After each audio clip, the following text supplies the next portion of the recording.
All right, let's dive right in. Imagine the lake in your neighborhood is dying. Fish are turning up dead. And when you ask your homeowners association what's going on, they basically tell you to mind your own business. Well, that's exactly what happened in a real-life legal battle we're going to break down today. It's an incredible story about one person's persistence, the fight for accountability, and your right to know where your money is going. Yeah, you heard that right. This whole thing kicked off because of dead fish floating in a community lake. But when one homeowner, a guy named Chad Rainey, started asking some pretty reasonable questions, the silence he got back from his HOA was just deafening. And that silence, well, it ended up leading them both into a virtual courtroom. So, let's go back to the very beginning. We're in a planned community called Garden Lakes, and this is where one resident's simple question about the environment around him just set off this unbelievable chain reaction. Now, this didn't just happen overnight. It really started building in March, with emails about the lakes looking worse and worse. After weeks of getting the runaround, even going to a committee meeting and getting zero answers, Mr. Rainey figured, okay, the only way to find out what's really going on is to follow the money. So on April 18th, he sent that formal request for the HOA's financial records. And look, he was super specific. He wasn't just on a fishing expedition. He wanted to see the actual receipts. He asked for the vendor invoices for lake maintenance, the costs for their annual meeting, and copies of the contracts with the management and landscape companies. He was trying to follow the paper trail. Now, you'd think a reasonable request like that would get a reasonable answer. But no. The association's response is what turns this whole thing from a simple inquiry into a full-blown legal battle. Okay, so this is where you can really see the heart of the disagreement. Mr. Rainey wanted the nitty-gritty details, the actual invoices, the bills from vendors. What did he get? Well, he got the contracts he asked for, sure, but for the financials, he just got pointed to these high-level online summaries, not the specifics he needed to see where the money was actually going. And then the letter arrived from the HOA's law firm. And this, right here, is where the battle lines were officially drawn. Their whole argument rested on this one idea, that invoices from outside companies weren't records of the association. This single sentence, folks, became the legal fortress the HOA tried to hide behind. So with both sides completely dug in and not budging an inch, the dispute headed to an administrative hearing. On August 4th, everyone logged into Google Meet to argue their case in front of a judge. Now, to really understand this money trail, the homeowner called a super important witness to the virtual stand, the HOA's very own treasurer, a woman named Deborah Taylor.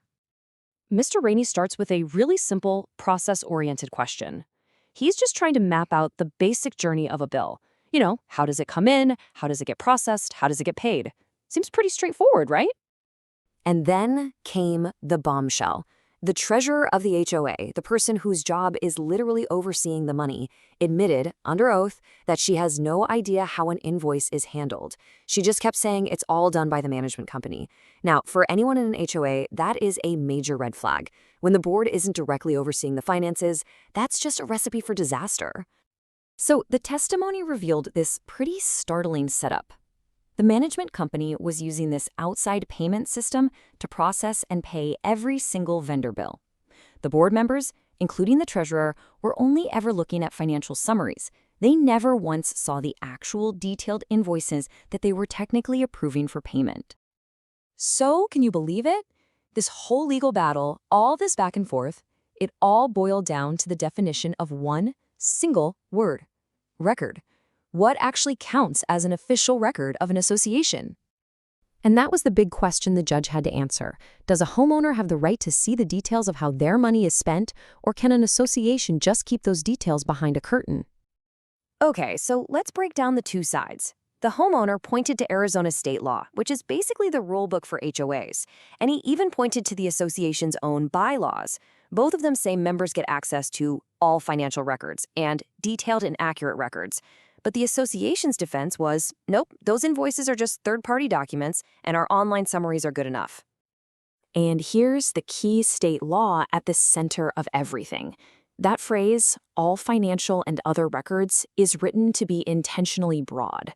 The law does carve out a few very specific things an HOA can keep private, like conversations with their lawyer, but vendor invoices are nowhere on that list of exceptions. All right, the arguments are in, the hearing's over. Let's get to the decision. On September 1st, 2025, Judge K. Abramsohn issued her final ruling. And the winner was the homeowner. The judge sided completely with him. His petition was granted, which means his right to see those records he'd asked for months ago was officially confirmed. And just to add a final exclamation point to the whole thing, the judge ordered the association to reimburse the homeowner for his entire $500 filing fee.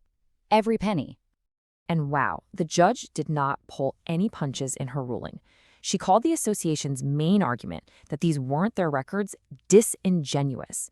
In legal terms, that is a serious smackdown. She was basically calling their bluff. And this right here is the powerful legal precedent that came out of this case. The judge's logic was so simple and clear.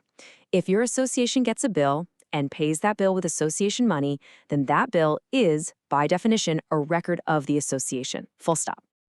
So you might be sitting there thinking, okay, that's an interesting story from Arizona, but why does this matter to me?